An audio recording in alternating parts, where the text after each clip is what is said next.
The recent past has brought in massive change in regards to the official Star Wars canon. Specifically, what is now in continuity and what isn't. Over the years, the amount of extra material in relation to this universe has just exploded. So much so that it's virtually impossible to keep track of every character, event, alien race, dance number, weird holiday nightmare, all of it. So with Disney officially owning Star Wars and beginning to roll out new stories, I want to try and clear up what is official canon and what is not. So basically, Lucasfilm, as part of the Disney family, have decided to scrap the entire expanded universe, with a few exceptions, which I will get to. So that means a couple of decades of material, for all intensive purposes, are wiped, similar to what DC did with the New 52. But changes have been made to the expanded universe before, as need be. Boba Fett was originally a man by the name of Jaster Muriel. This was retconned after he turned out to be just a boring little New Zealand boy in Attack of the Clones. But these changes go far beyond altering a few characters here and there. So essentially, a few select things remain canon. All 6 movies, the Clone Wars TV series, the Star Wars Rebels TV series, all the new comics that are now published under Marvel, plus any new and upcoming novels and movies. This was basically done in an effort to clean house and make it so that any cinematic additions don't have to adhere to everything that's already been written. You see,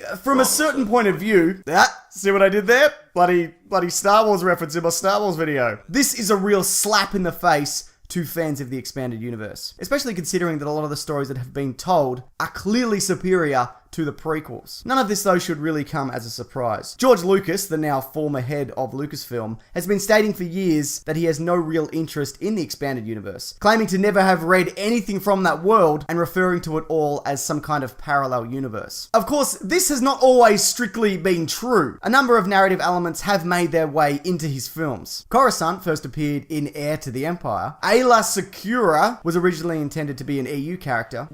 She's dead, who cares? And Prince Lizardface can apparently be spotted in that pod racing scene that I didn't bother to go back and check because, you know, look, I'll be honest, it's a tough watch. I'd expect this to continue with the new films and any other media with a number of elements bleeding over. I mean, already we've had a look at a lightsaber with a crossguard, something that has been seen before. And John Jack Miller, author of the new novel Star Wars A New Dawn, was quoted as saying, "The thing with legends is that part of them are true." Now, this further informs a couple of things. Firstly, as Lucasfilm have stated, all existing EU products, including comics, books, and video games, are now rebranded as legends, meaning they're now merely what-if scenarios. These what-if stories aren't uncommon in the Star Wars universe. Star Wars Infinities, published in the early 2000s, tells what-if stories of all 3 original films, such as what would happen if Luke didn't destroy the Death Star, and what if Darth Vader was white? Like, his armor, not his face. I mean, he is white. Look at this idiot. You look like a bloody egg, mate. His comment also indicates, to me at least, that some of these stories will still be partly true. So that it doesn't necessarily mean that all this stuff didn't happen, or at least elements of them. So maybe we will see Boba Fett jetpack his way out of the Sarlacc. Or Durga the Hutt build his own Death Star-esque super weapon. Or maybe we'll get to see Chewbacca smashed to death by that moon. Oh yeah, spoiler alert, Chewbacca dies in the books. But not really though, because you know, he's alive again. In your face, expanded universe! The most important thing to remember from all of this though, is that all these stories and characters, they still exist. In fact, for the time being at least, Lucasfilm are actively making them available, especially in regards to the comics. Plus, and this hasn't explicitly been said, I'd say everything around the Clone Wars and before will be pretty much left alone. The changes seem more relevant to the original trilogy timeline and beyond, so that those new stories can be told. So remember, nobody's going to come to your house and smash up your precious VHS copy of Caravan of Courage.